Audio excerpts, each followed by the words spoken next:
Hello guys. So இந்த வண்டி Royal Enfield reborn BS6 dark series அப்படின்னு சொல்லிட்டு பேர் லென்த்தாக போயிட்டே இருக்கும். வண்டி ஒரு வாட்டி பார்த்துக்கோங்க, தெரியும் என்ன மாடல்னு சொல்லிட்டு.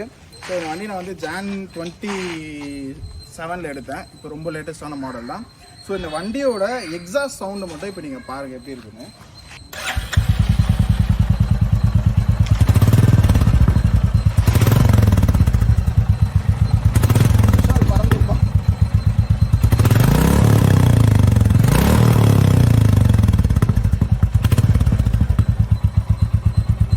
ஸோ எதுக்காக இந்த எக்ஸாஸ்ட் நான் போட்டேன்னா, நிறைய பேருக்கு தெரிஞ்சிருக்கும்.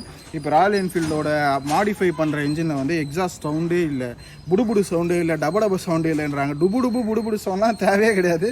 இது வந்து ஒரு மாதிரி ஸ்போர்ட்ஸ் பைக் ஃபீல் வந்து இப்போ இருக்க எக்ஸாஸ்ட்டில் கொடுத்துருக்காங்க. நீங்கள் வண்டி சப்போஸ் வாங்குற மாதிரி இருந்தால் தைரியமாக நம்பி வாங்குங்க. 500 கிலோமீட்டர்ஸ் வண்டி ஓட்டிங்கன்னா வண்டியோட பர்ஃபார்மன்ஸ் வேறு லெவலில் இருக்கும்.